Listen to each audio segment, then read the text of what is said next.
各位粉丝朋友们，最近军事圈出了俩大笑话，得连着看才够味儿。先是瑞典萨博公司拍了个反舰导弹宣传片，硬是把咱们的 052D 驱逐舰当成活靶子，上演了一出导弹一箭双雕的戏码。紧接着对岸一群前海军军官凑了篇分析，说日本出动5架 F2 战机，带10枚导弹就能干翻 052D。小编看完直犯嘀咕，这俩是商量好的吗？一个靠 CG 吹牛皮，一个靠脑补做分析，合着 052D 在他们眼里是纸糊的。大家好，欢迎来到星球热点，国家大事从不缺席，舆论场中抽丝剥茧，聚焦独家中国资讯。点赞订阅加小铃铛，带你用不一样的视角读懂中国故事。小编先来说说瑞典萨博这波迷惑操作。最近他们家为了卖 RBS-15 MK4 冈尼尔反舰导弹，特意拍了段宣传片，画面一开场就把小编看乐了。2艘 052D 大摇大摆开到某国近海，既没舰载预警机护航，也没编队协同，活脱脱2个孤立无援的靶子。然后萨博的鹰狮战机发射导弹，这个导弹堪称玄幻选手，沿着河道超低空飞行躲雷达，借岛屿地形打掩护，突破 052D 的干扰弹和近防炮，最后精准命中，炸得浓烟滚滚。萨博这波营销在军迷圈直接被喷成脸都不要了。有网友调侃，建议萨博直接转行拍科幻片，特效比某些烂片强多了，就是剧情太侮辱智商。为什么大家反应这么大？因为这宣传片里的漏洞简直多到能当筛子用。咱们先从这款导弹的真实参数说起，看看它到底有没有本事碰瓷 052D。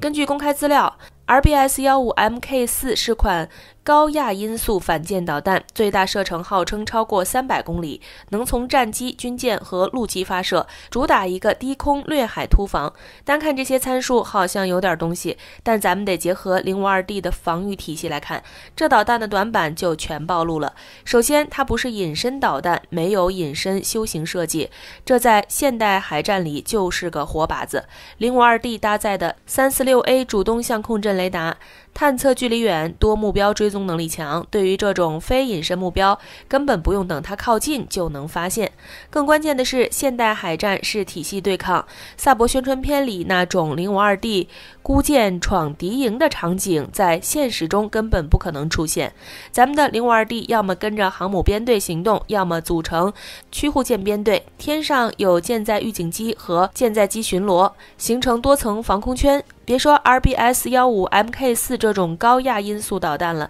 就算是更快的超音速导弹，想突破这层防御网都得8层皮。小编觉得萨博怕是忘了，咱们的舰载机挂着空导弹，在防区外就能把发射导弹的鹰狮战机给收拾了，哪轮得到导弹来碰瓷 052D？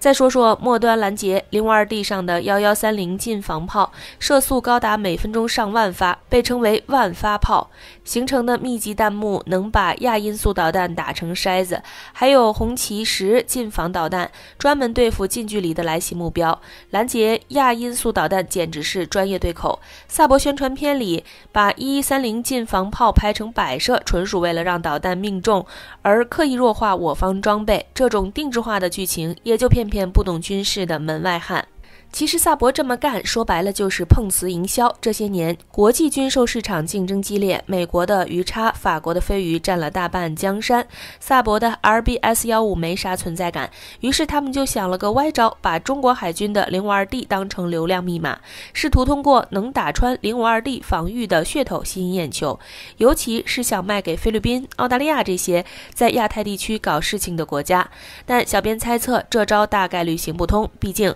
印太地区的军售市场基本被美国牢牢掌控，而且这些国家也不傻，谁会买一款只能在宣传片里打赢的导弹呢？可能有朋友会问，万一这导弹真的批量部署到咱们周边，会不会有威胁？客观说，威胁肯定有，但没萨博吹的那么玄乎。052D 的64单元垂直发射系统采用冷热共架技术，能发射海红旗 9B 远程防空导弹、鹰击21反舰导弹等多种弹药，形成远中近3层防御体系。海红旗 9B 的射程超过100海里，能在 RBS-15 Mk4 还没进入攻击范围时就进行拦截，就算有漏网之鱼，还有红旗10和1130近防炮补位，想突破这3道防线难度堪比登天。萨博这波操作最终只落得个舆论反噬的下场。现在的军迷都有基本的军事常识，想靠这种好莱坞式的特效忽悠人根本不现实。真正的军工强者从来不会靠贬低对手来证明自己，毕竟战场不会配合表演，实力才是硬道理。萨博的宣传片刚让大家笑完，对岸一群前海军军官搞的分析报告直接把荒诞程度拉满了。去年12月，有外媒报道，辽宁舰编队在西太平洋训练时，日本自卫队出动了12架 F2 战机，每架带4枚反舰导弹，被认为是针对辽宁舰编队的反应。对岸就借着这个由头写了篇 052D 防空火力与日本反舰导弹的分析，结论居然是日本出动5架 F2 携带10枚XASM-3 导弹就能搞定 052D。 小编看完这篇报告只想说，对岸的情报收集能力和军事认知怕是还停留在上个世纪。咱们先看看这篇报道的基本设定，他们假设在钓鱼岛冲突中，日本用 XASM-3 超音速反舰导弹攻击 052D， 还给出了双方的参数。 XASM-3 速度3至5马赫，射程81海里，飞行高度20至1000公尺，RCS 0.008至0.01平方米。 052D 携带64枚海红旗9和24枚海红旗10，海红旗9速度 4.2 马赫，最大射程108海里，海红旗10速度 2.8 马赫，最大射程6.5海里。单看这些参数好像没啥大问题，但接下来的分析就开始暴露各种漏洞了。第一个离谱的漏洞，把基本情报都搞混了。报告里居然把海红旗10当成了近程海红旗9，这就好比把步枪当成了短管火炮，犯了最基础的常识错误。海红旗9是远程区域防空导弹，负责拦截远距离目标。海红旗10是近程防空导弹，主打末端拦截，两者的定位和性能完全不同，连最基本的装备型号都搞不清楚，这样的分析报告可信度可想而知。第二个漏洞，把现代海战简化成导弹对轰，忽略了体系和电子战的作用。这篇报告里，对岸只算了海红旗9和海红旗10的拦截数量，直接把电子战和1130近防炮的作用给忽略了。要知道，现代海战中，电子战是先头部队052D 搭载的先进电子战系统，能对来袭导弹的制导系统进行干扰，让它变成无头苍蝇。而且1130近防炮的拦截能力极强，能拦截 4.4 马赫的目标，对岸却觉得导弹碎片会损坏电子装备，就把它的防御效果排除在外，这纯属自欺欺人。第三个也是最离谱的漏洞，严重低估了 052D 的抗饱和攻击能力。对岸在分析时把海红旗9的发射间隔定为2至4秒，认为 052D 没办法在短时间内发射足够多的导弹拦截目标。但事实是 052D 的垂直发射系统采用8个模块设计，每个模块的发射间隔不小于1秒，而模块之间可以实现接近同时发射。小编给大家举个例子，美国的宙斯盾系统就能分组连发，052D 的海红旗9采用指令加主动雷达导引头，没有宙斯盾那种照射雷达的限制，抗饱和攻击能力只会更强。对岸没玩过先进的垂发系统，就想当然的设定发射间隔，只能说这是认知局限导致的错误。再说说 XASM-3 导弹本身，根据新华网和中国军网的报道， XASM-3 是日本研制的超音速反舰导弹，速度3马赫，射程150公里左右，具备一定的隐身能力。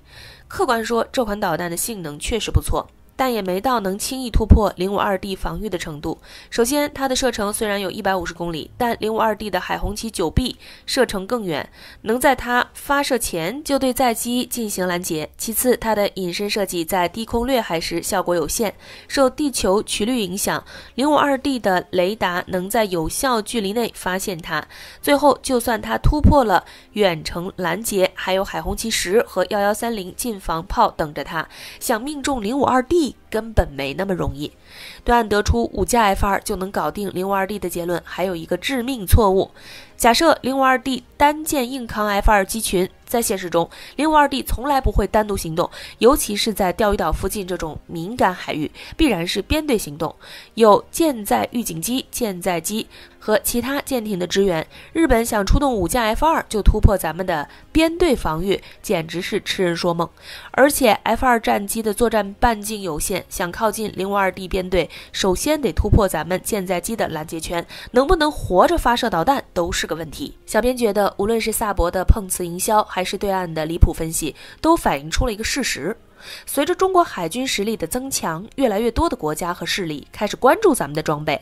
但他们要么出于营销目的刻意抹黑，要么因为认知落后产生误判。但事实不会因为抹黑或误判而改变。052D 作为中国海军的主力驱逐舰，综合战力早已达到世界顶尖水平。好了，今天的内容到这里就结束了。如果你喜欢小编的影片，还请大家多多点赞转发，让更多的人一起见证中国进步。关注我的频道，这样既能回顾往期视频，又不会错过之后的精彩内容。那我们下期节目不见不散。